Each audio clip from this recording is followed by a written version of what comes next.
అందరికీ నమస్కారం.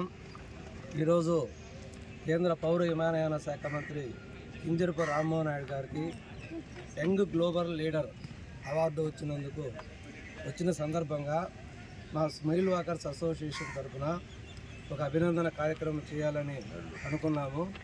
ఈ కార్యక్రమం చేయాలని నా ఉద్దేశాన్ని మా మిత్రులకి, విస్తృత కమిటీకి, సీనియర్ నాయకులు భక్తవత్సల రెడ్డి, రాఘవరెడ్డి గారు, రాజగోపాల్ రెడ్డి గారు, దాని గారు, మదరన్న, సుబ్రహ్మణ్యం గారు, మా మాస్టర్ అయినటువంటి శ్యామ్ గారు, అందరితో సంప్రదించిన తర్వాత వాళ్ళు ఆనందం వ్యక్తం చేసి వాళ్ళు నాకు పర్మిషన్ ఇచ్చినందుకు వాళ్ళందరికీ కూడా హృదయపూర్వక ధన్యవాదాలు. అదేవిధంగా ముఖ్యంగా ఈ వరల్డ్ ఎకనామిక్ ఫోరం అనే సంస్థ వివిధ రంగాలలో వాళ్ళ ప్రతిభావాన్ని చాటుతూ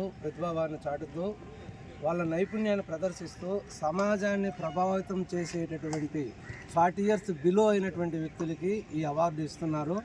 అదేవిధంగా రాజకీయ రంగంలో రామ్మోహన్ నాయుడు గారు బిలో 40 yearsగా ఉండి అతను గత 3 పర్యాయాలుగా ఎంపీగా పనిచేస్తూ అనర్గళంగా పార్లమెంట్లో హిందీ, ఇంగ్లీష్లో అనర్గళంగా మాట్లాడుతూ ప్రధానమంత్రులని, పార్లమెంట్లో ఉండే అత్యంత సీనియర్ నాయకులను కూడా ప్రభావితం చేసేటటువంటి వ్యక్తి, అందరికీ పార్లమెంట్లో అత్యంత ఇష్టమైన వ్యక్తి, యువకుడు అయినటువంటి రామ్మోహన్ నాయుడు గారికి ఈ రాజకీయాలలో ప్రతిభ చూపినందుకు ఈ యంగ్ డైనమిక్ ఫ్లోర్ లీడర్గా అవార్డు రావడం ఎంతో సంతోషించదగ్గ విషయం. అది మన ఆంధ్రప్రదేశ్కి కూడా చాలా గర్వకారణం.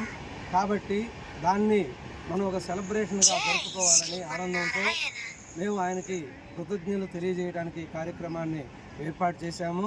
ఎందుకంటే రామ్మోహన్ నాయుడు గారిని నేను చాలా దగ్గరగా 7 సార్లు చూశాను. వీళ్ళు ఎందుకు వరుసగా కంటిన్యూగా గెలుస్తున్నారు, మన ఏరియాలో ఎంపీలు, ఎమ్మెల్యేలు ఈ విధంగా గెలవటం లేదు, దానికి కారణం ఏంటి కానీ పరిశీలించినట్లయితే వాళ్ళు చిన్న గ్రామీణ ప్రాంతంలో ఉన్నట్టే ఉంటుంది వాళ్ళ హౌస్ కూడా.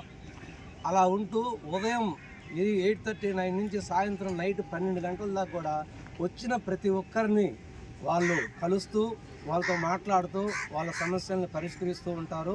అందుకని వాళ్ళు ప్రతిసారి కూడా, అప్పుడు వాళ్ళ ఫాదర్ అయితేమి ఎర్రనాయుడు గారు అయితేమి, ఇప్పుడు వాళ్ళ బాబాయ్ అచ్చెన్నాయుడు గారు అయితేమి, ప్రతి ఎలక్షన్లో కూడా వాళ్ళు విజయం సాధించడానికి అది ఒక కారణం. దాన్ని చూసి ఇప్పుడు కొత్తగా వచ్చినటువంటి రాజకీయాల్లోకి దాదాపు ఇప్పుడు వచ్చిన అసెంబ్లీలో 70-80 మంది కొత్త ఎమ్మెల్యేలు అయ్యారు. వీళ్ళందరూ కూడా రామ్మోహన్ నాయుడు గారు లాంటి వాళ్ళని ఆదర్శంగా తీసుకొని ఎందుకు అతను అన్నిసార్లు గెలుస్తున్నాడు, మనం ఎందుకు గెలవలేకపోతున్నాము, ప్రజల్లో మన అభిప్రాయం ఎలా ఉంది అనేది వాళ్ళని చూసుకొని ఒక ఆదర్శ నాయకుడిగా రామ్మోహన్ నాయుడు గారిని తీసుకోవాలనేది మా అభిప్రాయము. మరొకసారి రామ్మోహన్ నాయుడు గారికి మా స్మైల్ వాకర్స్ తరఫున మేము ప్రత్యేకంగా అభినందనలు తెలియజేస్తూ సెలవు తీసుకుంటాం.